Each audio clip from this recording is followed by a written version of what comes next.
আল্লাহুম্মা সাল্লি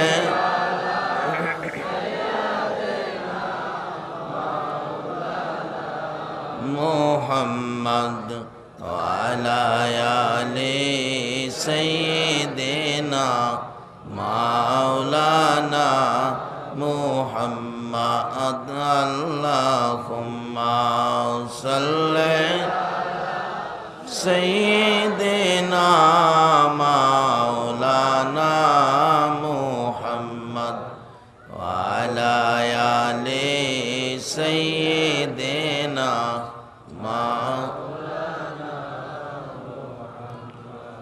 কবে জানি ডাকাশিবে এই বাড়ি ঘর সারিতে আপন পোশাক খুলে খুলে সাদা কাফন পরিতে আল্লাহুম্মা সাল্লি সাইয়্যিদিনা মাওলানা মুহাম্মদ ওয়া আলা আলি সাইয়্যিদিনা মাওলানা লা ইলাহা ইল্লাল্লাহ লা ইলাহা ইল্লাল্লাহ লা ইলাহা হায়াতের মালিক যেই আল্লাহ মৌতের মালিক সেই আল্লাহ লা ইলাহা ইল্লাল্লাহ লা ইলাহা ইল্লাল্লাহ লা ইলাহা ইল্লাল্লাহ মুহাম্মাদুর রাসূলুল্লাহ। আসসালামু আলাইকুম ওয়া রাহমাতুল্লাহ। মাগো ও মহিলারা, তোমরা ইজ্জত পাইবা এই নবীরে চিনো, নবীর মাধ্যমে আল্লাহকে তালাশ করো, নবীর আদর্শ নবীর তরিকা নিয়ে সামনে বাড়ো, আল্লাহর সাহায্য তোমরা পাইবা। পেয়েছিলেন মা খাদিজা, বলতেছিলাম গনে দেখে সব ঠিক আছে, হাই হাই কি রাখাল, একটু অ্যাক্সিডেন্ট নাই, বাঘে ধরে না তোমার বকরিকে? না ম্যাডাম, বাঘ আমার বকরির কাছে আসলে বাঘও বকরির মতো হয়ে যায়। এই নবীর রাখালিয়াতের আওতার বকরিগুলোর কাছে ভাগ দুর্বল হয়, আর আমরারে ভাইলে মশাই পর্যন্ত সারে না। সারেও সারে, খালি ঘুমাইয়ে দেখেন মশা যে কত খুশি, গরমের মধ্যে কারেন্ট নাই, খালি গায়ে শুইছে, মশারিও টানাইতে পারে না। মশা দেখবেন কাছে আইসা কি গুনের গান শুরু করে, গুনগুনা গুনগুন ও বন্ধুজন ঘুমাও গো ঘুমাও, ইঞ্জেকশন বাও করতেছি। আর যদি নবীর উম্মতের পরিচয় দিতে পারেন, জঙ্গলার ভাগ ভাল্লুক পর্যন্ত আপনাকে ইজ্জত করবে। তার বাস্তব নবীজির একজন সাহাবীর জীবনী। নবীর সাহাবীর নৌকা দিয়া যাইতেছে, ঘূর্ণিঝড়ে নৌকা ভাঙ্গা টুকরা টুকরা করে ফেলছে, সবগুলি মানুষ নদী গর্ভে হাবুডুবু খাইতে খাইতে শেষ। নবীর সাহাবীটা না একটা কাঠের টুকরায় ধরে সাঁতার কাইটে কিনারে উঠছে, কিনারে উঠে কই আল্লাহ সবগুলি মানুষ মরলো, আমি তো বাঁচলাম। যেখানে খারইয়া কইতাছে আমি বাঁচলাম, এটা আমরা সুন্দরবনের বাঘভাল্লুকের জঙ্গলা, যেখানে মানুষ খাওয়ার প্রাণী ছাড়া, অর্থাৎ হিংস্র প্রাণী ছাড়া বালা কোনো প্রাণী নাই, হ্যাঁ খারইয়া কইতাছে আমি বাঁচলাম, আফ্রিকার এক জঙ্গলার কিনারে। একটু পরে দেহে তার নাহের মধ্যে বাঘের গন্ধ লাগতেছে।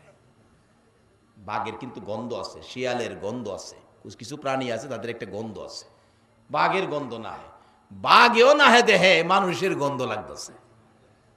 বাঘে শিকার করব, কই শিকার আছে না আছে নাহের মধ্যে খবর হয় নাকি বাঘের মোবাইলের বার্তা আছে? খালি বাঘ না, কিছু প্রাণীকে আল্লাহ পাক এই ক্ষমতা দিছে। আল্লাহর ওলি গাউসে পাক আব্দুল কাদের জিলানী ওনার কিতাবে লেখছে, একটা মাছিকে 3 মাইল পর্যন্ত কিয়া কই কি হইতাছে এর নাহের মধ্যে মাছির খবর 3 মাইলের ভিতরে হয় কইতারে। কত নাম্বার সিএস আর দাগ নম্বর, বাড়ি নম্বর, মোজা নম্বর, কার বাড়ি, কয় তালার উপরে, কোন রুমে কাডল ভাঙছে, বিনা পোস্টারিং বিনা মাইকিং গে হাই দেখবেন যাইব। আছে না এরকম একটা? বলুন হ্যাঁ রে, ক্ষমতা কে দিছে? আচ্ছা, আল্লাহর সৃষ্টির মধ্যে কি হ্যাঁ শ্রেষ্ঠ না আমরা শ্রেষ্ঠ? হ্যাঁ, এত সুযোগ সুবিধা দিল, আমরা সুযোগ সুবিধা কই? আজকে আদায় করুম, কি কারণ? রাজি আছেন না আপনারা? আদায় করুম, কিন্তু রাস্তা আছে একটা, রাস্তাটা ধইরা লইতে হইব, রাস্তা সাইরা পাইতে। মা খাদিজা কয়, এই রাখাল আর পাইছি না, বাঘে ধরে না। জিগাইলো বাঘ? কয় না, বাঘ তো আমার বকরির গায়ে হাত দেয় না। এই নবীর উম্মতের পরিচয় দিতারলে আপনার গায়ে বাঘ হাত দিবে না। তার বাস্তব নবীর সাহাবী, দেহে বাঘ একটা। বাবা রে বাবা, এমন বড় বাঘ, জংলার বাঘ তো। হ্যারে দেখকে খারিছে, চোখি লাল, আগুন পড়তাছে চোখ থেকে, মুস একবারে কি যে মোটা মোটা হইছে।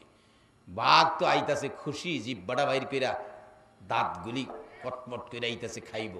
নবীর সাহাবী কয়, আল্লাহ, মরছিলাম নদীত পইরেই মরতাম, অন্দি বাঘে চিরা খাইব। হ্যাঁ, তো হগলের লগে একখানো যাইলে মিলে।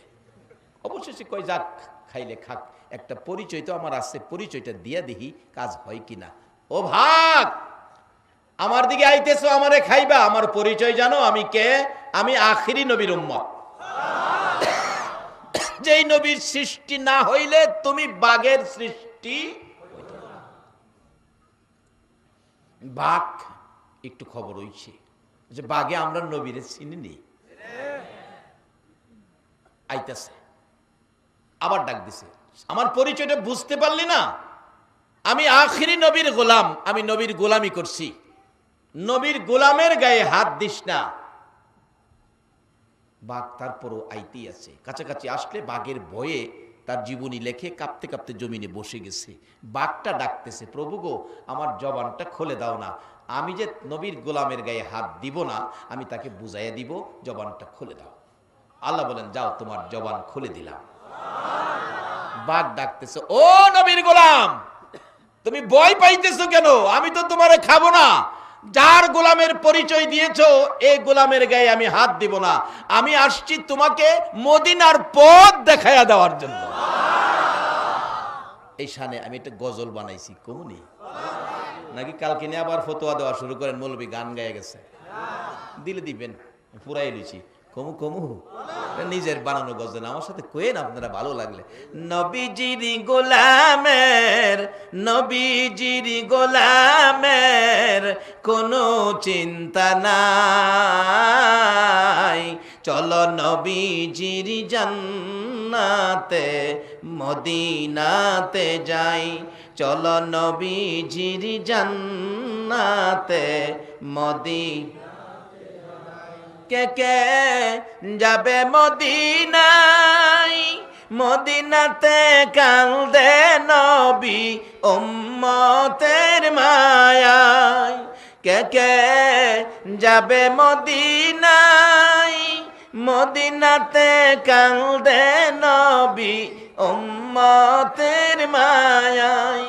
দিনী রজনী কান্দেন যিনি, দিনী রজনী কান্দেন যিনি, শুয়ে রোয়া যায়, চলো নবীজির জান্নাতে মদিনাতে যাই, চলো নবীজির জান্নাতে মদিনাতে। কঠিন হাসরের দিনে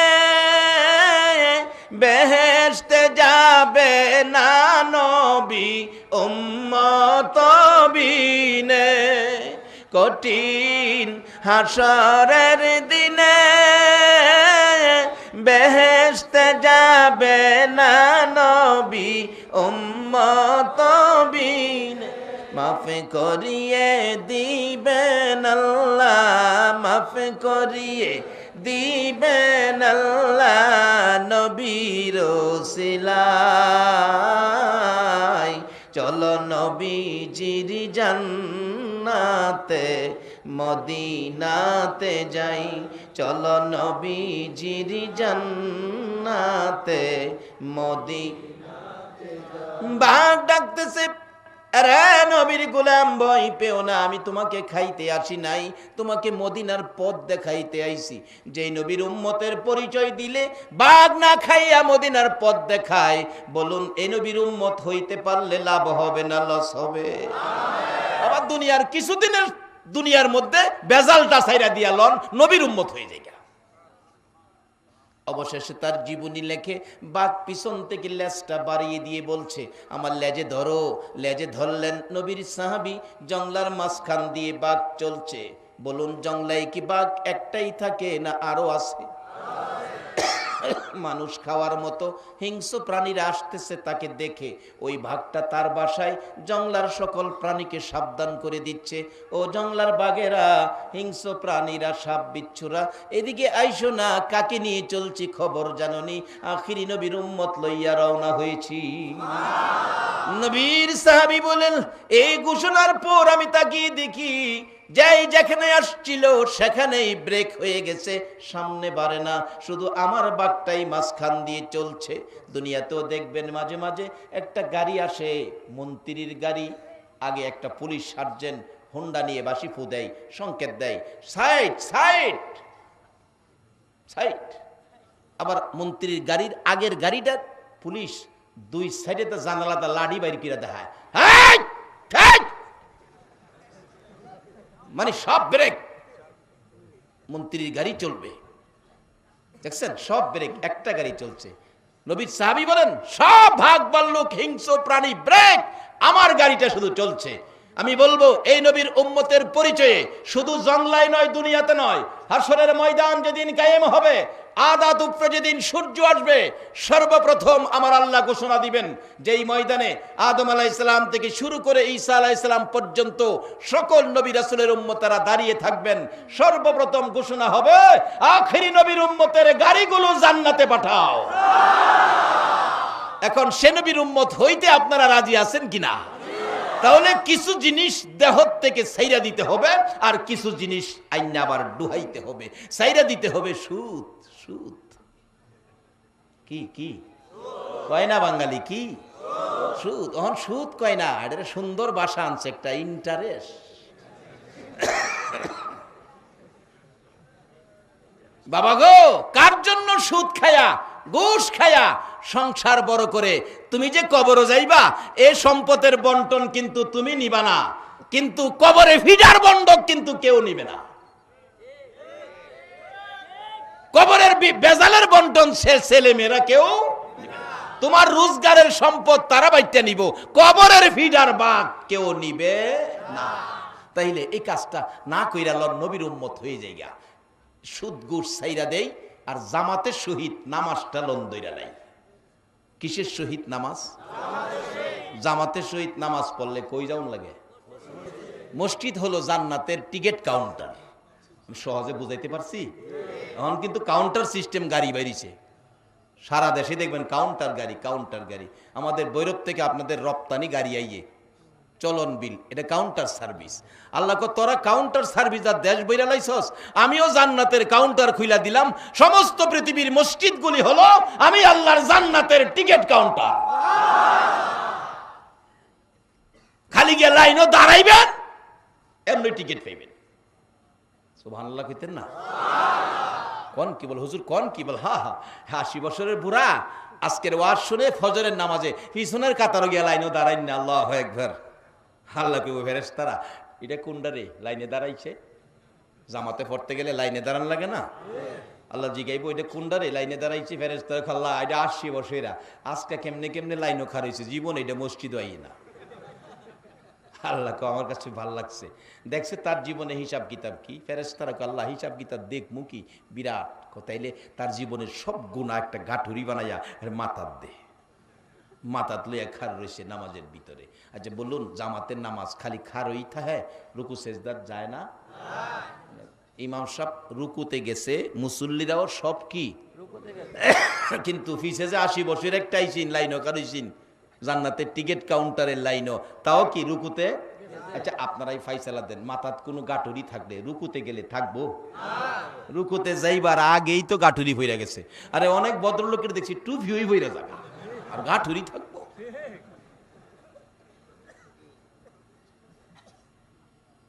গাঠুরি পইরা গেছে। আল্লাহ কয়, বান্দা 80 বছরের গুনাহ তো শেষ, কি রুকুতেই খালি পইরা থাকবো? দাঁড়াইতো না? এবার ইমাম সাহেব বলছে সামি আল্লাহু লিমান হামিদা, মুসল্লিরা জানি কি কয়, হ্যাঁ ও লগে কইলেছে রব্বানা লাকাল হাম। আল্লাহ কে বান্দা ও আসি বসেরা বেজাল, আমারে রব কইছস, রব কর আগেই তো কাম সাইরা লাইছি। আল্লাহু আকবার বলুন। মসজিদ হলো হে আল্লাহর ঘর, বেহেশতের টিকিট কাউন্টার। ছেড়েছি তো অহন বেড়া সেজদার যাইব, তো ইমাম সব সেজদার যাইতেছে, বলে হুজুর সাইরা যে লাইছি এটা প্রমাণ কি? একদিন 80 বছর হয়েছে নামাজে যান নাই, ফজরের জামাতে দাঁড়ায়েন, এই যে মাথার থেকে গাঠিটা পড়ছে দেখবেন ওই সময় শরীরের পশমগুলো দাঁড়াইয়া যাব, শরীরটা একটা জাকুনি দিব, মনটার মধ্যে শান্তি ফিরে আসবো, চোখে পানি আসবে। আল্লাহ নামাজ এত মজার জিনিস, আগে কেড়ে পড়লাম না, এরকম একটা ভাব নিজের মধ্যে পয়দা হবে। দাঁড়াইয়া দেখেন বাবা, দাঁড়াইয়া দেখেন বাবা গো, কার দোকানে জানি কোন ফ্যাক্টরির সাদা কাফন আইসে গেছে তোমারে প্যাকেট করার জন্য।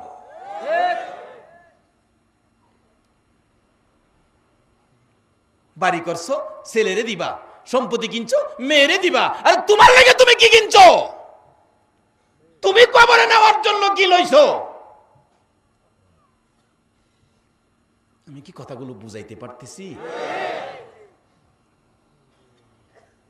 সেজদার যাইতে থাকলে আল্লাহ ডাকে বান্দা ও 80 বছরা, রুকুতে যাওয়ার আগেই তো মাফ, আমার রব কইছস, আমি তো খুশি, এখন সেজদা করবি খালি বিছানায়, খালি পাক্কাত না। ইন্না সাজিদা ইয়াসজুদু ফি কদামাইর রহমান, আমি আল্লাহর কুদরতি দুইটা, আমি রহমানের দুইটা মায়ার পাও, কুদরতি পাও সামনে বাড়াইলাম, আমার ভাবের উপর সেজদাটা কর। দেখেন অনেক সময় ময় মুরব্বীদের পায়ে সালাম করে, বাচ্চারা পরীক্ষা দিতে যায় সালাম করে, মুরব্বীরা দেখেন মাথায় হাত দিয়া কি কয়, বাবা বেঁচে থাকো, বেঁচে থাকো, সুখে থাকো, শান্তিতে থাকো। আল্লাহ কয় আমার কুদরতি পায়ে সেজদা দিলে বেঁচে থাকো, সুখে থাকো, শান্তিতে থাকো, এই ভাষা আমার নয়, আমার হলো আমার কুদরতি পায়ে যারা সেজদা দিছো, আমি আল্লাহর পক্ষের রহমত বরকতের সব তোমরা পেয়ে গেছো।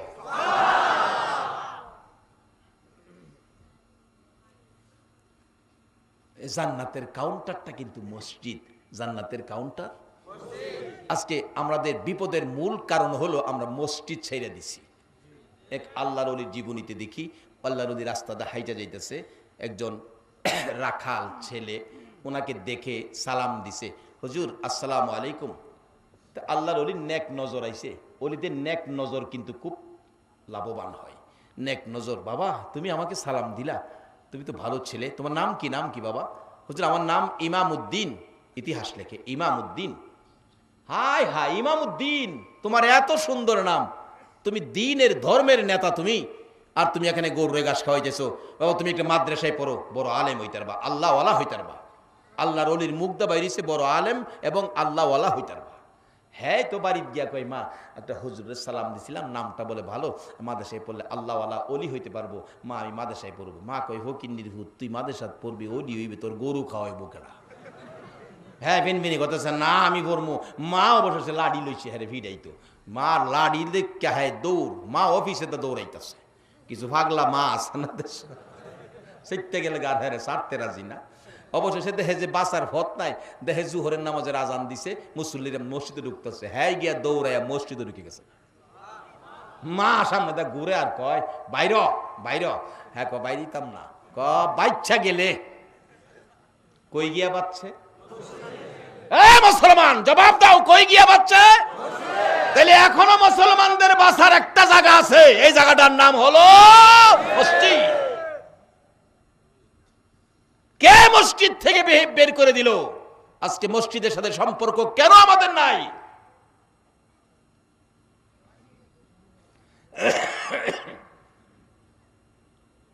এই মসজিদ শুধু দুনিয়াতে না, আখেরাতে কি করবে? আজকে যারা মসজিদের পক্ষ থেকে আয়োজিত মাহফিলে বসে আছেন, আপনাদের ভাগ্য কত জানেন? হাশরের ময়দানে আল্লাহর ঘর খানায় কাবাটা হবে ইঞ্জিন, সমস্ত পৃথিবীর মসজিদ হবে কম্পার্টমেন্ট। রেলগাড়ি দেখেন নাই? রেলগাড়ি ইঞ্জিন কয়টা থাকে? একটা। কম্পার্টমেন্ট অনেক। খানায় কাবা হবে ইঞ্জিন, সমস্ত পৃথিবীর মসজিদ হবে কম্পার্টমেন্ট। আর প্যাসেঞ্জার হবেন যারা মসজিদের নামাজি, মসজিদের পক্ষের ব্যক্তিত্ব, আপনারা হবেন সেদিন প্যাসেঞ্জার। আর ওই ট্রেনের টিকিট হবে মান ক্বালা লা ইলাহা ইল্লাল্লাহু ফাদাখালাল জান্নাহ। এই কালিমাটা হবে সেই ট্রেনের টিকিট। বলেন হুজুর এত মানুষ গাড়িতে উঠবো কেমনে, জায়গা লইব? যত উঠবেন ততই গাড়ি বড় হইব। ওই দিন এই মসজিদ বলবে আল্লাহ আমার সাথে যাদের সম্পর্ক ছিল এই মানুষগুলি কই, তাদেরকে আমরা জান্নাতে দিব। খানায়ে কাবা ইঞ্জিন, সমস্ত মসজিদ কম্পার্টমেন্ট, আপনারা প্যাসেঞ্জার, এক টানে সিটিং, গেট লক, কোনো থামবে না, স্টপেজ নাই। হাসরের ময়দান থেকে এক টানে জান্নাতের গেটে নামায়া দিয়ে বলবে দরজা খোলা, ঢুকো। আচ্ছা, এই জিনিসগুলি আমাদের সামনে আছে কিনা? নাকি হুদা দুনিয়াতেই থাকবেন? দুনিয়া থাকার জায়গা না, এখানে কিছুদিনের জন্য বেড়াইতে আইছি। আমরা এই দেশের বাসিন্দা কেউ না, এটা আমাদের বিদেশ, আমাদের স্বদেশের সন্ধান লন করি। যাই হোক, বলতেছিলাম মসজিদ হলো জান্নাতের টিকিট কাউন্টার। এই মসজিদটাকে আমাদের চিনা, বলুন দরকার আছে কিনা? মসজিদ যদি চিনতে পারেন, মসজিদে গেলেই আল্লাহকে পাবেন। আখিরি নবীর উম্মতের পরিচয় মসজিদের মধ্য থেকে বাহির হয়। তার বাস্তব আবু বকর সিদ্দিক। জিব্রাইল একদিন বলছিলেন, আল্লাহ আপনার বেহেশতটা কত সুন্দর। আমি একটা দিন ছুটি নিতাম, বেহেশ গুইরা দেখতাম। আমাদের দেশের মানুষ ছুটির দিন পার্কে যায় না? আল্লাহ কয় জিব্রাইল পার্কে যাবি? হ, তোমার বেহেশতটা ঘুরে দেখবো। বেহেশতের মতো সুন্দর পার্ক পৃথিবীর জমিনে কোথাও আছে? গেছেন না তো, গিয়া দেখেন না খালি। কি কইতামো, বেহেশতের বাগানের দিকে চাইলে ছায়া পার হয়ে যাবো, 70 বছর আমাদের খবরই থাকতো না। এই যুবক, জানো তোমার জন্য কি বাজেট রাখছে? আজকে তুমি পার্কে গিয়া এই কাইল্লা ফাইল্লা ফেসা ফিচির দিকে চায় তো, এগুলি তো তোমার জন্য নয়। কি ব্যবস্থা করে রাখছে তুমি জানো? আসো আখিরি নবীর উম্মতের খাতায় তোমার নামটা লেখাও। জিব্রাইল কল্লা আমি ছুটির দিন একটা দিন ছুটি দিলে তোমার বেহেশতটা দেখতাম। আল্লাহ কয় যাও দেখো। একদিন ঘুইরা বেহেশতের একটা কোনা ওই দিকে শেষ করতেছে। আল্লাহ একটা সপ্তাহ ছুটি দিবেন, যাও দিলাম। এক সপ্তাহ ঘুরা একটা কোনা শেষ করে জানালাত গেছে, দরজা পর্যন্ত পৌঁছতে পারছে না। আল্লাহ আমার 2 মাসের সময় দিবেন। আল্লাহ আর কইলাম চাইতার তিন শেষ। 2 মাস ঘুরা কদ্দূর দেখছে, বাহি সবই রয়েছে। আল্লাহ এই বেহেশ কার লেগে বানাইছেন? আল্লাহ কো আমার আখিরি নবীর উম্মতের লেগে বানাইছে। হেরার কি পাখা আছে? পাখা আমার 600 নূরের পাখা। একটা পাখা লাড়া দিলে 500 বছরের রাস্তা যাইতারি। এই 500 বছরের রাস্তা এক পাখা, এরকম 6 পাখা চালায়া 2 মাসে কোনা দেখতাম না। হেরার এত বড় বেহেশ দিলে হেরা কি করব? হেরা তো এক কোনা তোই খাইয়া হুইয়া ঘুমায়া থাকবো, কি লাভ? হেরা দেখতে পারবো? আল্লাহ কয় না, হেরা পারবো। জিব্রাইল কই কি হেরা পারবো? আমি ফাঁকা দিয়া পারি না, হেরার পাখা নাই, হেরা পারবো? আল্লাহ কহ পারবো। আল্লাহ আপনার কথা রাইট, পারবো, কিন্তু আমার বুঝে আসে না। আমার একটু বুঝার জন্য আমার একটু প্র্যাকটিক্যালে যাইতে হবে। আল্লাহ কথা এলে মসজিদের নববীতে ফজরের নামাজের আজানের আগে গেড়ো গিয়া খারইবি, আগে যাই ডুববো, পরে যাই বাইরিব, হের সাথে কথা কইস। জিব্রাইল মানুষের বেশ দেরা মসজিদের নববীতে। বলুন ঠিকানাটা কই দিছে? এই আখিরি নবীর উম্মতের পরিচয়ের ঠিকানাটা কই দিছে? বাবা গো, যত বড় বাড়ির মালিকই হও, তোমার বাড়ির ঠিকানা দেয় নাই। এই নবীর উম্মতের পরিচয়ের ঠিকানা হলো মসজিদ। আজকে কে আপনারা? মসজিদ কমিটির সদস্য, আপনাদের নামের তালিকা আল্লাহর আরশে দেওয়া আছে। কে আজকে মসজিদের পক্ষ থেকে আয়োজিত মাহফিলের শ্রোতা হয়েছেন, আপনাদের নামের তালিকা আল্লাহর আরশে জমা হবে। মসজিদ আল্লাহর ঘর। মসজিদ কার ঘর?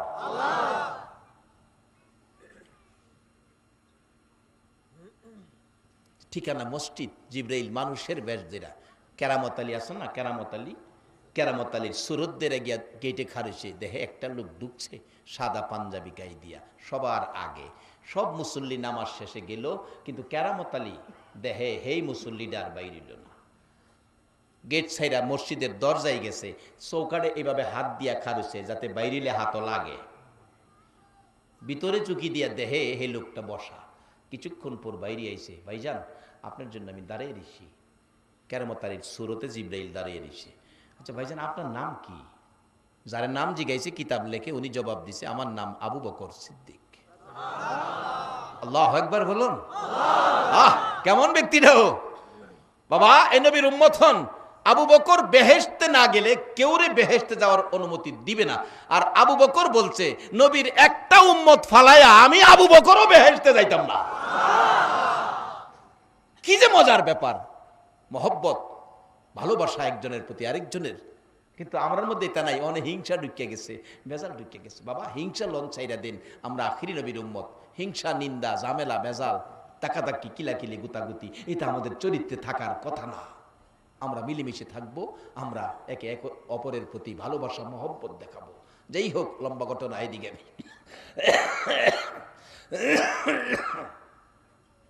আবু বকর সিদ্দিক নাম পরিচয় দিলে জিব্রাইল কো ভাইজান একটা কথা জিগাইতাম আপনারে, কি আচ্ছা আপনি কি বলতে পারেন জিব্রাইল আলাইহিস সালাম এখন কই আছে? আচ্ছা যাই জিগাইতেছে, হ্যাঁ কে? আবু বকর সিদ্দিক কই কি ব্যাপার? এই প্রশ্ন তো কেউ করে না। জিব্রাইলের সাথে আপনার কি ব্যাপার, কি কোনো লেনদেন আছে নাকি? কয় না, একটু দরকার আছে। কোথায় আছে আমার একটু খোঁজ খবর নেওয়া। কইলেই তো আর হয় না, আমার কিছু সময় দেন, আমি গুইরা দেখতেইব তো জিব্রাইল কই আছে। জিব্রাইল কো গুইরা বলে দেখবো? কত 2 মাসের সময় নিবেন? কো না, জিব্রাইল বাইর করতে এতদিন লাগে না। জিব্রাইল কো প্রভু গো কি কয়? মাই পাও আর কথা কইছি আমি। 1 সপ্তাহ সময় নিব না, ধুত এতদিন লাগে নাকি? একদিন? কারে না, জিব্রাইলের ক্ষমতা শেষ। এবার আখিরি নবীর উম্মতের ক্ষমতা শুরু। আল্লাহু আকবার বলুন। জিব্রাইলের ক্ষমতা যেখানে শেষ, সে নবীর উম্মতের ক্ষমতা হানতে শুরু হয়। আজকে হে নবীর উম্মত সুদ খায়া, ঘুষ খায়া শেষ করে লাইছে সব ক্ষমতা, নামাজ ছাইরা দিয়া সব শেষ করে দিছে।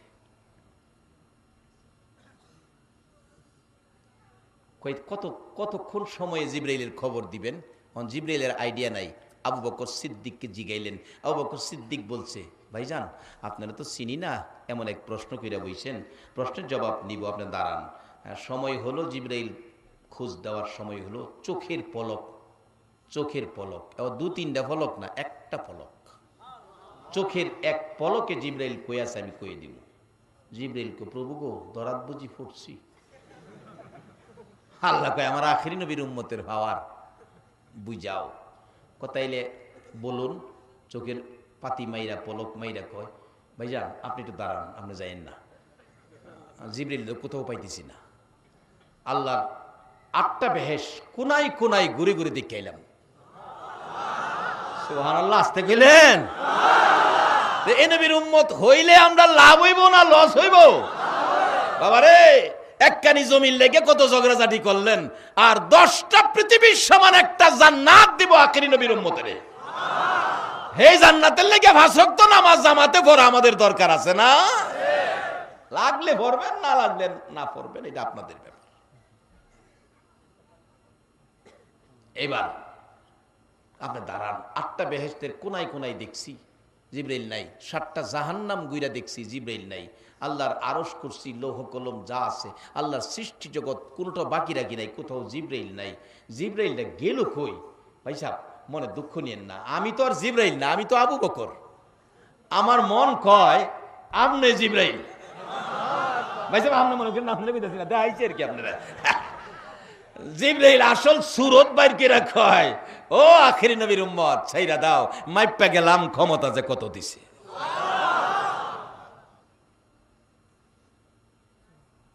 বাবারা, আমরা ভাগ্য ভালো যারা আখিরি নবীর উম্মত। এর চেয়ে বড় ভাগ্য নিয়ে পৃথিবীতে কেউ আসে নাই যারা আখিরি নবীর উম্মত হইছে। তাই মসজিদের সাথে সম্পর্ক রাখেন। মসজিদ হবে জান্নাতের টিকিট কাউন্টারের লাইনে দাঁড়াইবেন। দাঁড়াইলেই আল্লাহ পাক 80 বৎসরের গুনাহ একদিনের কাতারে মাফ করে দিয়া জান্নাতের ফায়সালা। সেই মসজিদের পক্ষ থেকে আয়োজিত মাহফিল। এই মসজিদ চিনার জন্য আমার নবী দুনিয়ার জমিনে বড় কষ্ট করছে। একটাই নবীর উদ্দেশ্য, উম্মতের মসজিদ চিনাইতো। আর এই নবীরে চিনতে পারলেই মহিলাদের জীবনও ধন্য হয়ে যায়, যেটা বলতেছিলাম মা খাদিজার জীবনী। কথাটা খেয়াল আছে না আপনাদের?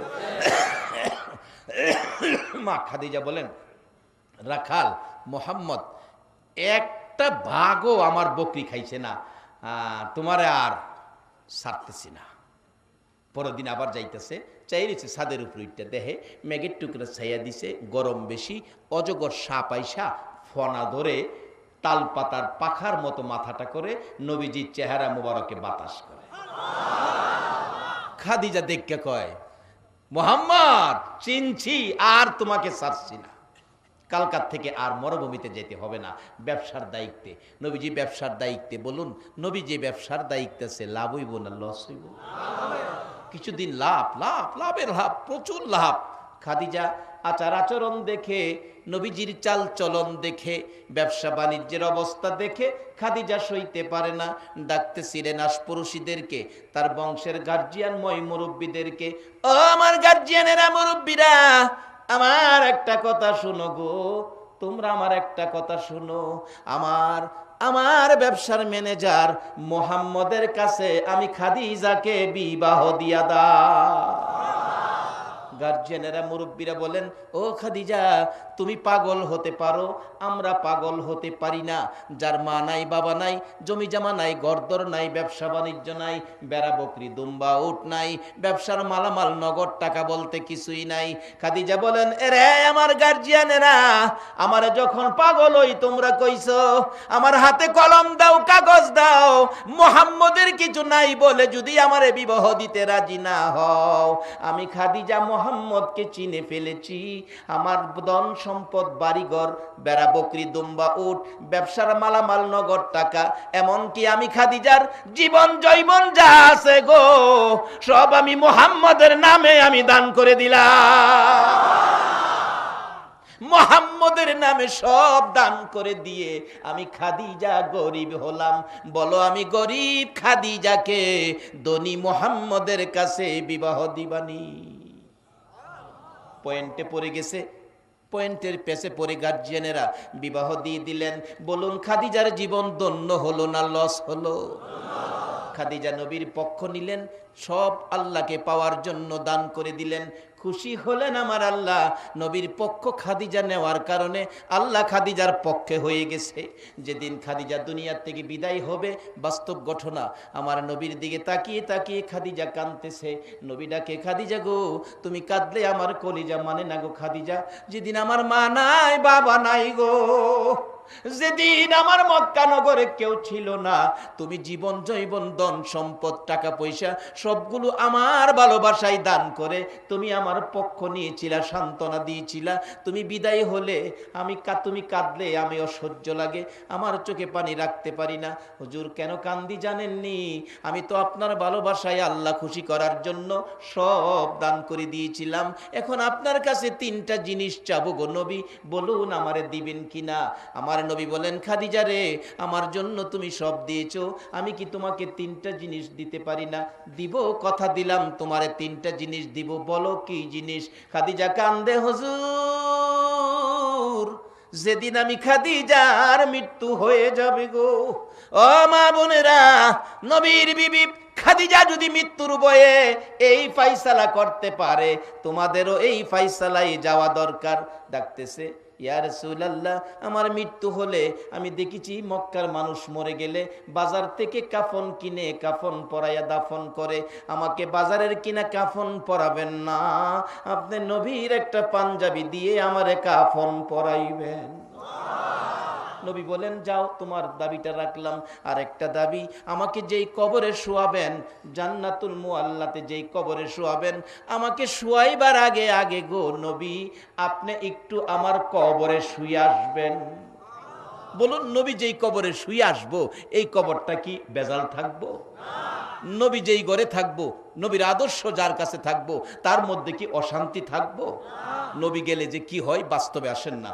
ভারতের একটি ঘটনা, একটু সময় ভারত গেলাম। ডক্টর শিব শক্তি নামে হিন্দুদের একজন মহাদেবতা ছিলেন। 70 লক্ষ হিন্দু যারে দেবতার মতো পূজা করত, মাঝে মাঝে ভগবান কইয়া ও ডাকত, এত বড় মনে করত। কিন্তু একদিন আমার নবী স্বপ্ন যুগে ডক্টর শিব শক্তির ঘরে ঢুকে ডাকতেছে, ডক্টর শিব শক্তি, আমি রাসূল মদিনার থেকে আইছি, তোরে কালিমা পড়াইতাম, কালিমাটা পড়বি? ডক্টর শিব শক্তি কই, ইয়া রাসূলুল্লাহ, বলেন কি, আমার নসিব কত, ভাগ্য কত, আমাকে এখন কালিমা পড়াইয়া মুসলমান বানাইয়া দেন। নবীজি কালিমা পড়াইলেন ডক্টর শিব শক্তিকে। সকালবেলা উঠে অন্যদিন আগুনের পূজা করত, সূর্যের পূজা করত, গাছের পূজা করত, বাথরুমের পূজা করত। বাথরুমে যাওন লাগে না, সব পূজা সেদিন বন্ধ, বাথরুমে যায় না, পূজা টুজা কিচ্ছু করে না, ঘরের দরজাই খুলে না। বিবি সাপ 9টার দিকে নাস্তা লইয়া ডাকতেছে, ঠাকুর কর্তা সব কি ভুলে গেলেন, সব ছেড়ে দিলেন, পূজা কি করবেন না? দরজা খুলেন, খুলছে, কি ব্যাপার, গর্তে বাইরেন না যে, কি পূজা টুজা সব ভুলে গেলেন নাকি? ডক্টর শিব শক্তি কয়, বিবি ঘরে ঢুকো, ঘরে ঢুকো। ঘরে ঢুকছে, দেখো তো ঘরটা কেমন লাগে।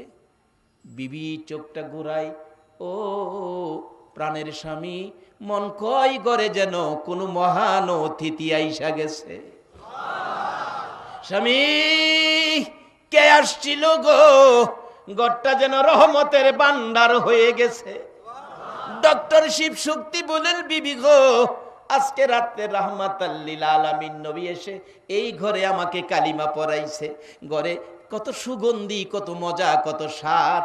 নবী যেই ঘরে আসছে, ঘর থেকে বাহির হতে আমার মন চায় না। ডাকতেছে ডক্টর শিব শক্তির বিবি, ঠিক আছে ভালো কথা, নাস্তা নিয়ে আসছি, নাস্তা খান।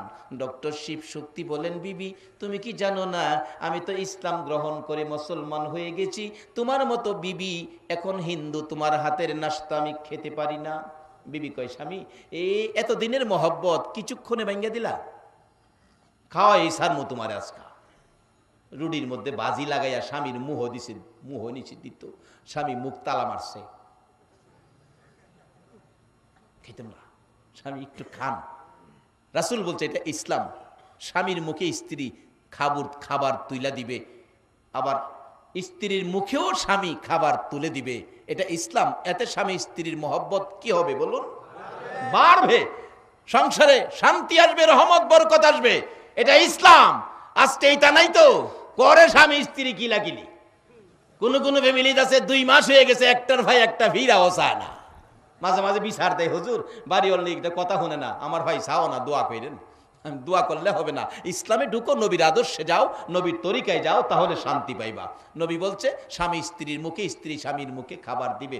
বাজারে কিছু স্বামী খাইলে স্ত্রীর জন্য বাড়িতে নিও, রাসূল কইছে এগুলি করলে দেখেন সমাজে সুন্দর হবে, শান্তির ফাইসালা হবে।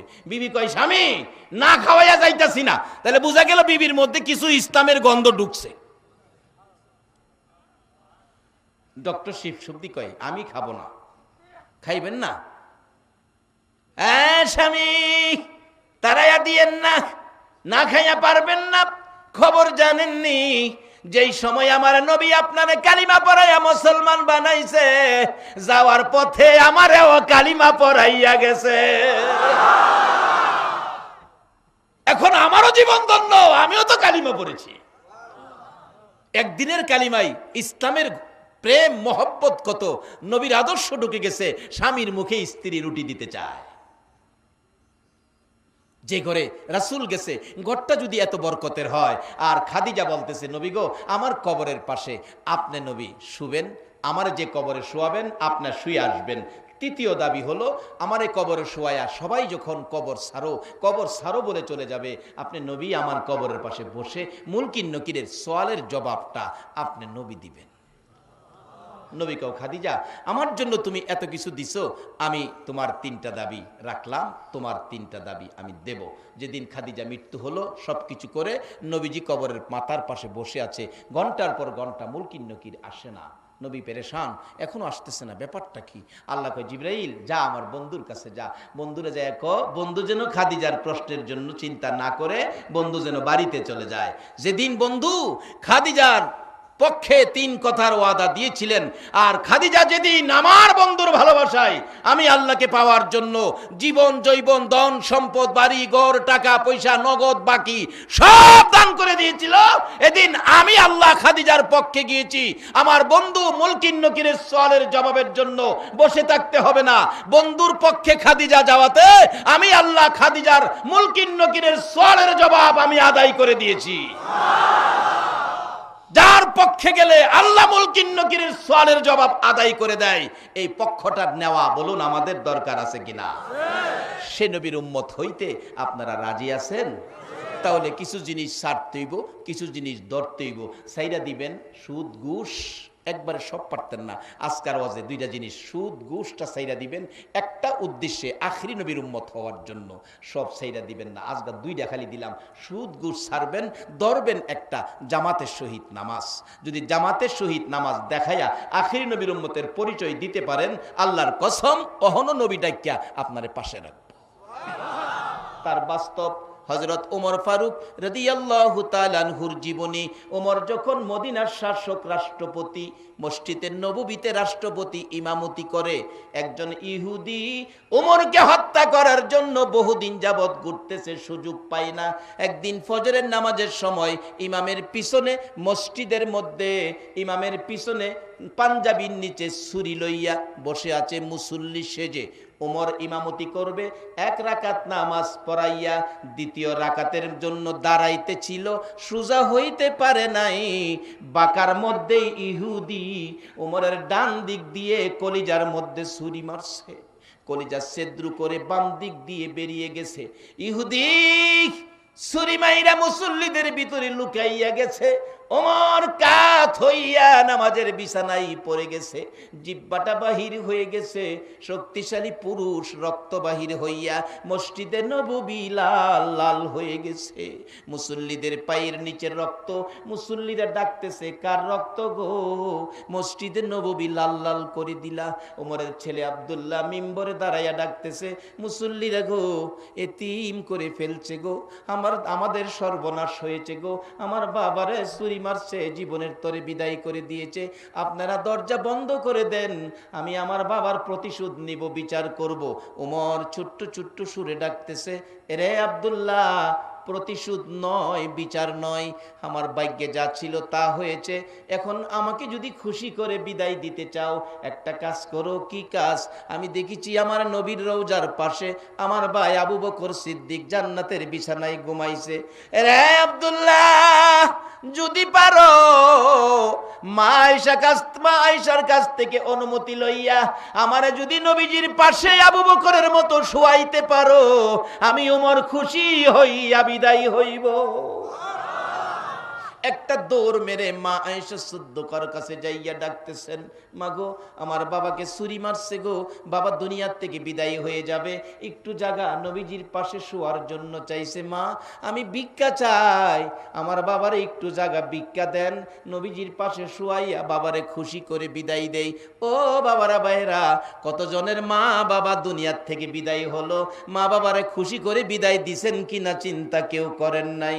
ওমরের ছেলে ডাকতেছে, মা, আমার বাবা খুশি হবে গো নবীর পাশে শুইতে পারলে। আম্মা জান আয়েশা সিদ্দিকা বলেন, এরে আব্দুল্লাহ, আমি কিভাবে অনুমতি দিব? আমার ওই তো মনে আকাঙ্ক্ষা ছিল, দাবি ছিল, আশা ছিল, আমি নবীজির পাশে শুইব, আরেক পাশে আমার বাবা আবু বকর সিদ্দিক ঘুমিয়েছে, আমি তো ফাইসালা দিতে পারতেছি না, তুমি দাঁড়াও, নবীজির কাছ থেকে ফাইসালা নিয়ে আসি।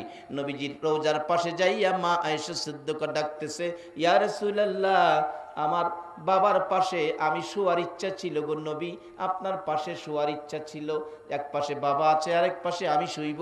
ওমরকে ছুরি মারছে, ওমর আপনার কাছে আসতে চাই, ইয়া রাসূলুল্লাহ, অনুমতি দেন, আপনার পাশে আমি আয়েশা থাকবো, নাই আপনার ওমর আপনার পাশে থাকবে।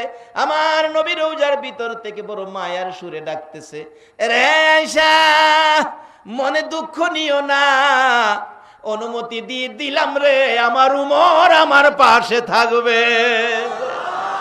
এমন কি আমল উমরে করেছে, এমন কি আমল উমর করেছে, আমার নবী ডাইকা ডাইকা ওমরকেও পাশে শোয়ার অনুমতি দিয়েছে। দেখুন বাস্তবতায় আমলটা কি ছিল। এই খবর পৌঁছে দিলেন আব্দুল্লাহর কানে। আব্দুল্লাহ দৌড়াইয়া যাইয়া দেখে বাবা জিহ্বাটা বাহির করে পড়ে আছে, চোখ খুলে না, জীবনের শেষ বিদায় মুহূর্ত। কাছে গিয়ে ছোট্ট করে ডাক দিলেন, বাবা ওমর গো, আমার নবী তোমারে কবুল করেছে গো, নবীর পাশেই তোমার দাফন হবে। ওমর চোখটা খুলে চোখের পানি বৃষ্টির মতো ঝরতেছে। হযরতে আলী রাদিয়াল্লাহু তাআলা পাশে বসে বসে ডাকতেছে, এ ভাই ওমর, অনেকক্ষণ যাবত বসে আছি, তোমার চোখটা খুললে তোমার বিদায় মুহূর্তে দুইটা নসিহতপূর্ণ কথা শুনবো। ওমর আমি আলী তোমার বিদায় মুহূর্তে দুইটা নসিহতপূর্ণ কথা শুনতে চাই। আলী চোখের পানি চেরে চেরে ডাকতেছে। ওমর জবাব দেন, আলী রে, আমার কাছ থেকে দুইটা কথা শোনার আগে রে আলী, আমি তোমার কাছ থেকে একটা কথা শুনতে চাই।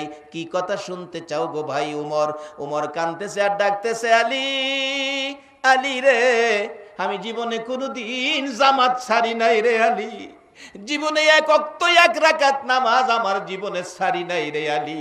আজকে ফজরের নামাজের জামাতে 2 রাকাত নামাজে 1 রাকাত আদায় করার পর আমারে চুরি মারছে রে। আমার দ্বিতীয় রাকাত নামাজ আদায় হলো না। এরে আলী, আমার কানে কানে বলে দে, ফজরের নামাজের সময় আসেনি, আমি উমর কবরে যাওয়ার আগে বাকি রাকাত নামাজ আদায় করে যাইতে পারবো নি। কোন আমলের বিনিময় আমার নবী ডাইকা ডাইকা উমরের মতো ব্যক্তিকে ও পাশে শুয়াইছে? সেই আমলটা হলো জামাতের শহীদ নামাজ। বলুন বাবারা, ভাইরা, নবীর পছন্দের, নবীর পাশে যাওয়ার জন্য জামাতের শহীদ নামাজের ব্যবস্থা নিজেরা করব, অপরকে পড়ার ব্যবস্থা করে দেওয়া, বলুন নবীর উম্মত হিসাবে আমাদের দরকার আছে কিনা? রে বাবারা, ভাইরা, কেন করবেন না? আমার নবী যেদিন মক্কাবাসীর যন্ত্রণায় যায়েদ ইবনে হারেসার সঙ্গে লইয়া নবী রাস্তায় বেরিয়ে ডাকতেছেন, যায়েদ ইবনে হারেসা রে, মক্কার মানুষ আমারে কষ্ট দেয় রে। ছোটকালে তায়েবের জমিনে আমার দুধমা হালিমা আমারে বড় মায়া করত রে। ও যায়েদ ইবনে হারেসা, চল আমার দুধমার দেশ, হালিমার দেশ, তায়েব দেশে চলে যাই। আমার নবী যায়েদ ইবনে হারেসারে লইয়া তায়েব দেশে যাইয়া পৌঁছে গেলে কিছু মুরব্বীরা বসে আছে সামনে। যায়েদ ইবনে হারেসা ডাকতেছে, ও মুরব্বীরা, আপনাদের পাশে মক্কার একজন মেহমান এসেছে, যিনি আল্লাহর হাবিব, আল্লাহর দোস্ত, আল্লাহর নবী, যার নাম মুহাম্মাদুর রাসূলুল্লাহ। আল্লাহর নবী আপনাদের মধ্যে এসেছে, কিছু কথা বলবেন। মুরব্বীরা কয়, আশ্চর্য, মুহাম্মদরে নবী বানাইছে? আমরা তো মক্কা নগরে আবু জাহেল নামে একজন নেতা আছে, তারে চিনি, তারে না বানাইয়া মুহাম্মদরে বানাইছে, এটার কথা কইলা? আচ্ছা, নবী কি কেউ বানাইতে পারে? নির্বাচন পেরে নবী বানান যাইব? নবী বানানোর দায়িত্ব কার? হারা ঠাট্টা মস্কারি করতেছে। আমার নবী হাতে ইশারা দিলেন যায়েদ ইবনে হারেসাকে, যায়েদ রে, তারা আমারে চিনবে না, চল আমরা আরো সামনে বাড়ি, আমার দুধমা হালিমার জায়গায় চলে যাই। একটু সামনে বাড়লেই মুরব্বীরা যুবকদেরকে ডাইকা ডাইকা পাশে বিরাইয়া বলে, মক্কা থেকে আসছে, নবী বলে হইছে, তোমরা তাকে কিছু সাইজ করে দাও। পাথর লইয়া যুবকেরা দর দর মার মার কইয়া দৌড়াইতেছে। আমার নবী একবার পিছনের দিকে চাই, আবার সামনের দিকে চাই, দুধমা হালিমার বাড়ি কত দূর রে? যায়েদ ইবনে হারেসা বলেন, ইয়া রাসূলুল্লাহ, অবস্থা ভালো দেখা যায় না গো, জীবন বাঁচাইতে পারবো না গো নবী। যায়েদ ইবনে হারেসা এইভাবে বারবার অনুরোধ করতেছে যুবকদের দিকে তাকাইয়া, কিন্তু তারা চারদিক এসে ঘেরাও করে ফেলেছে। নবীকে সামনে যেতে দেয় না, পিছনে যেতে দেয় না, ডাইনে বামে যেতে দেয় না। যায়েদ ইবনে হারেসা বলতেছে, পাথর হাতে নিয়ে আসছো, তোমাদের উদ্দেশ্য কি? আমার নবীরে কি মারবা? আমার নবীরে মাইরো না। আমি যায়েদের বুকটা পেতে দিলাম, মারতে মারতে আমার জীবন বাহির করে ফেলে দিল, সমস্ত শরীরে রক্তাক্ত, টাইনা উঠাইছে, উঠতে পারে না, হাঁটতে পারে না, ধাক্কা দিয়ে হাঁটাইয়া আবার পাথর মারছে। 3 বার করে মারতে মারতে রক্ত মুবারক মাথার থেকে একেবারে জুতা মুবারক পর্যন্ত রক্ত ভরে গেছে। জামাটা যেন সাদা জামা লাল লাল হয়ে গেছে। 3 বারের মাথায় বেহুশ হবে। আমার নবী রক্ত মাখা 2টা হাত বাড়াইয়া ডাকে, যুবকেরা রে, আমারে কোন অপরাধে মারো? আমি কি অপরাধ করেছি? কোন দোষে তোমরা এইভাবে আমারে মারো? আমারে আর মাইরো না রে যুবকেরা। তোমরা কি জানো না আমার মা নাই, আমার বাবা নাই? যায়েদ ইবনে হারেসা সাক্ষী, আমার মা নাই, বাবা নাই, তোমরা এইভাবে আমারে মাইরো না। কিন্তু থামলো না, মারতে মারতে 3 বার করে বেহুশ করেছে। অবশেষে নবী মাথা উঠায় না, জ্ঞান ফিরে না, যুবকেরা দৌড়াইয়া চলে গেল। আর যায়েদ ইবনে হারেসা আমার নবীকে কোলে করে পাহাড়ের কিনারে একটা পাথরের মধ্যে বসাইতে চাইলে পাথরটা ক্ষত বিক্ষত, নবী বসবে বিদায় তোলার মতো নরম বিছানা হয়ে যায়। নবীকে বসাইলে আমার নবী গার রাখে না, রক্তগুলো জামা কাপড় লাল লাল হয়ে ভিজে আছে, মনে হয় চিপা দিলে পানি রক্তের মতো বাহির হবে। এবার যায়েদ ইবনে হারেসা নবীজিকে ধরে রাখছে, নবী গার ছেড়ে দেয়। এমনি সময় জিবরাইল এসে, লম্বা ঘটনা, নবীজির পাশে এসে হাজির হয়ে ডাক দিলে নবীজির জ্ঞান ফিরল। আমার নবী যায়েদ ইবনে হারেসার দিকে তাকিয়ে আছে। জিবরাইল ডাকে, হুজুর এই মার যারা মারল গো, আমি প্রতিশোধ নেওয়ার জন্য আসছি, অনুমতি দেন আমি বিচারটা করে দিব।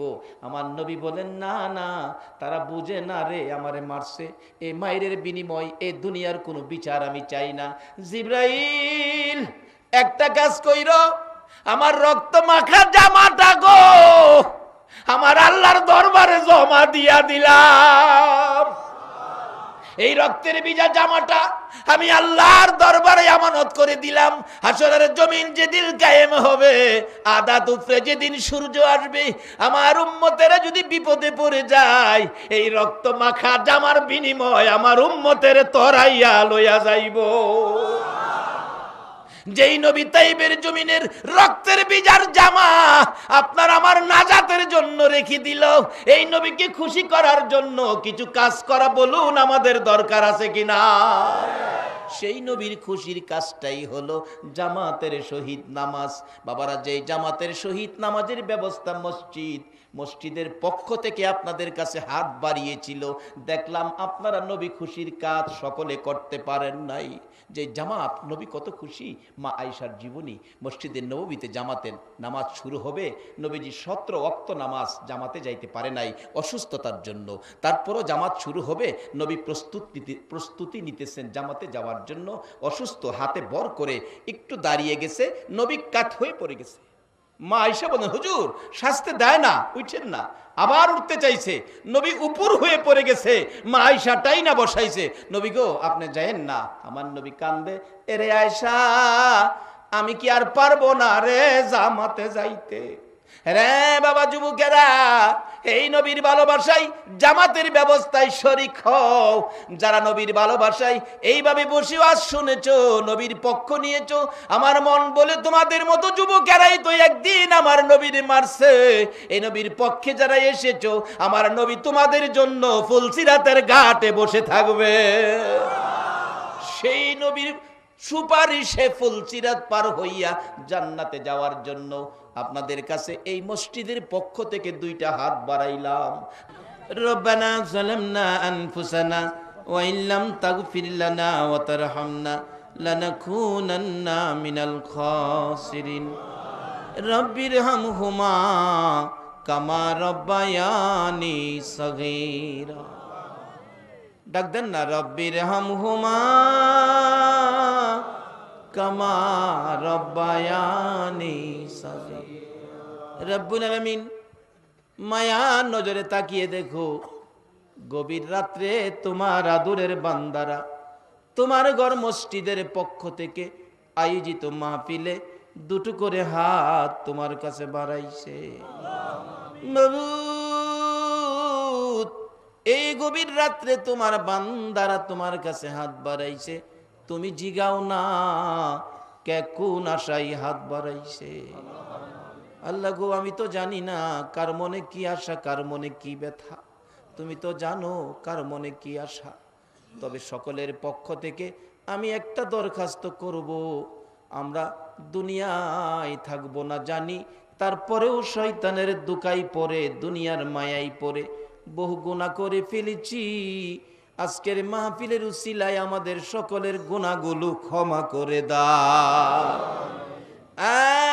মাবুদ, গুনাহ করেছি বলেই তো ক্ষমা চাইলাম, তুমি যদি ক্ষমা না দাও তোমার বান্দা গুনাহ লইয়া কই যাবে গো আল্লাহ।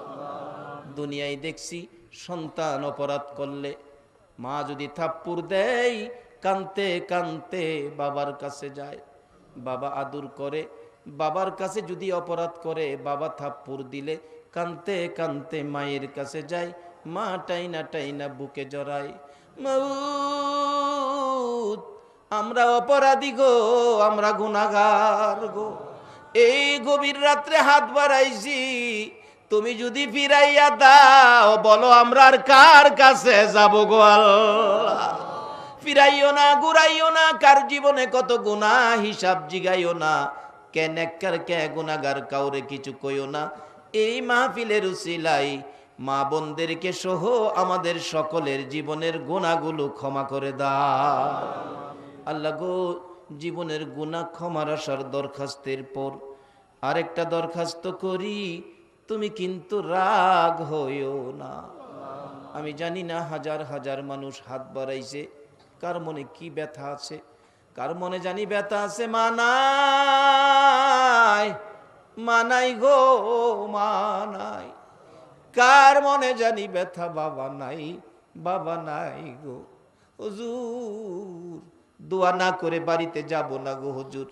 আমার আশপড়শি ছেলেরা বাড়িতে যাইয়া মা মা কইয়া যখন ডাক মারে গো, আমার নাই, আমার কলিজা মানাইতে পারি না। আমার আশপড়শি বন্ধুরা বাবা বাবা কইয়া যখন ডাকতে থাকে, আমার কলিজা মানে না গো হুজুর।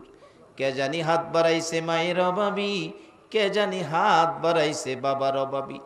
মায়ের অভাবী বাবার অভাবী, 7-8 বৎসরের একটা বাচ্চা ছেলে মাহারা বাবা হারা হয়ে গেছে। ঈদের দিন সকালবেলা খালি মানুষের মুখের দিকে তাকাইয়া থাকে। কত বাবা সন্তানের জামা কাপড় পরাইয়া আঙ্গুলে ধরে ধরে ঈদগাই রওনা হইছে। ছেলেটা দৌড়াইয়া পিছে পিছে যায়, ওই ছেলেটাকে টাইনা জিজ্ঞেস করে, ও বন্ধু আমার, কার আঙ্গুলে ধরে ঈদগাই যাইতেছো? ছেলেটা জবাব দেয়, আমার আব্বু আমার আব্বু। একটা চিৎকার মেরে ডাকে, বাবু আমার আব্বু কই গো, আমি কার আঙ্গুলে ধরে ঈদগাই যাব গো? এই নতুন জামা আমার কে কিনা দিবে গো? বাবাটা নিজের ছেলের ছেড়ে দিয়ে বাচ্চা বাতায় হাত বোলাইয়া বলতেছে, বাবা তোমার কি বাবা নাই? না না আমার বাবা নাই। কান্নাকাটি শুনে দৌড়াইয়া এলাকার মহিলারা জড়ো হয়ে মাথায় হাত বোলাই আদর করতেছে। এবার ছেলেটা কান্দে, আপনারা কারা গো আমার মাথায় হাত বোলাই আদর করেন?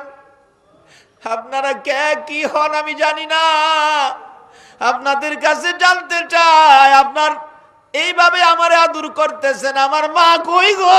আমার মা কেন আদর করে না? আমার মা যদি আমার আদর করত, গোসল করে জামা কাপড় পরাইতো, ঈদের দিনে না জানি আমার কত শান্তি লাগতো। বাবু এই মায়ের ব্যথা লইয়া কে জানি হাত বাড়াইছে রে আল্লাহ। আমি নিজেও মার অভাবী হয়ে গেছি গো আল্লাহ। আমার মা সহ মা বাবা যাদের কবরে আর দেরি করো না, এই মুহূর্তে তাদের কবরগুলো জান্নাতের বাগান বানাইয়া দাও। আরে জান্নাতের মালিক, ওই সকল মা বাবার পক্ষ থেকে তোমার জান্নাত ভিক্ষা চাই গো আল্লাহ, তোমার জান্নাত ভিক্ষা চাই গো আল্লাহ। মা বাবার কবর জান্নাতের বাগান বানাইয়া দাও। মা বাবা যার দুনিয়াতে আছে হায়াত বাড়িয়ে দাও, আমার আব্বা জানের হায়াত বাড়াইয়া দাও। মা বাবা কেমন জিনিস বুঝার তৌফিক ছেলে মেয়েদেরকে দান করে দাও গো আল্লাহ। এ আল্লাহ, খাস করে আজকের মাহফিলে যারা হাত বাড়াইয়া এ পর্যন্ত কষ্ট করেছে, আমাদের মধ্যে যারা বিমারি, আমি নিজেও বিমারি আল্লাহ গো, আমাকে সহ সকল বিমারিকে শেফা দান করে দাও। আমাদের মধ্যে যারা অভাবী অভাব দূর করে দাও, যারা নামাজি নামাজ কবুল করে লাও, যারা নামাজ পড়ে না নামাজের বুঝ দান করে দাও। ই আল্লাহ, আমাদের মধ্যে যারা ব্যবসা করে ব্যবসায় বরকত দাও, যারা চাকরি করে পদোন্নতি দান করে দাও, যারা গৃহস্থী করে জমির ফসলে বরকত দাও, যারা বিদেশ থাকে সহি সালামতে রাখো, যারা বিদেশ যাবে মনের আশা পুরা করে দাও। ই আল্লাহ, খাস করে যাদের ছেলে মেয়ে আছে সকলের ছেলে মেয়েদেরকে হায়াত বাড়াইয়া দাও, ছেলে মেয়েদেরকে অকালে মৃত্যু দিও না, মা বাবার কলিজায় আগুন জ্বালাইও না, ছেলে মেয়েদের মুখে এতিমের দাগ লাগাইও না, ছেলে মেয়েদের মা বাবার হায়াত বাড়াইয়া দাও। আয় মাবুদ, অনেকের ছেলেরা মেয়েরা পরীক্ষা দিতেছে, আল্লাহ গো তাদেরকে কামিয়াবি দান করে দাও। আজকের মসজিদের পক্ষে যারা এই পর্যন্ত মাহফিলে কষ্ট করেছে, সাহায্য সহযোগিতাও করেছে, তোমার পক্ষ থেকে সকলকে সাহায্য দিয়ে শান্তির ফাইসালা করে দাও। তোমার ঘরের পক্ষে যারা সাহায্য সহযোগিতা করেছে, করবে, কথা দিয়েছে, সকলকে তুমি তোমার ঘরখানায় কাবা দেখাইও গো আল্লাহ। তোমার বন্ধুর রওজা জিয়ারত নসিব করে দিও গো আল্লাহ। মক্কা মদিনা যদি যাইবার তৌফিক না দাও, মদিনাওয়ালা রে একদিন ঘুমের ঘরে স্বপ্নে দেখাইয়া দাও। ইয়া আল্লাহ, নবীজিকে স্বপ্নে দেখাইয়া আমাদের কলিজা ঠান্ডা করে দাও। তোমার ঘর মসজিদের পক্ষ থেকে আয়োজিত মাহফিল, এই মাহফিল কবুল করে কিয়ামত পর্যন্ত কায়েম রাখো গো আল্লাহ। মসজিদ কমিটির ভাইদেরকে তোমার কুদরতি হাতে দিয়ে গেলাম, তাদেরকে তুমি কবুল আর মঞ্জুর করো গো আল্লাহ। মাবুদ গো, মা বোনদেরকে রাবিয়া বস্তির মতো বানাইয়া দাও গো আল্লাহ। যুবকদেরকে খালেদ বিন ওলীদের মতো কবুল করে লাও গো আল্লাহ। মাহফিল শেষে যারা যেখানে যাবে সহি সালামতে পৌঁছাইয়া দাও গো আল্লাহ। যতগুলো দরখাস্ত করলাম মাহফিলের উসিলাই, দুরুদের উসিলাই, জিকিরের উসিলাই, তোমার ঘর মসজিদ, মসজিদের পক্ষ থেকে আয়োজিত মাহফিল, যারা মসজিদের টাকা পয়সা দান করেছে, এই দান উসিলা বানাইয়া আমাদের সকল দরখাস্ত কবুল আর মঞ্জুর করো গো আল্লাহ। ও সাল্লাল্লাহু তাআলা আলা খায়রি খালকিহি মুহাম্মাদিন ওয়া আলা আলিহি ওয়া আসহাবিহি আজমাইন বিহাক্কি লা ইলাহা ইল্লাল্লাহু মুহাম্মাদুর রাসূল।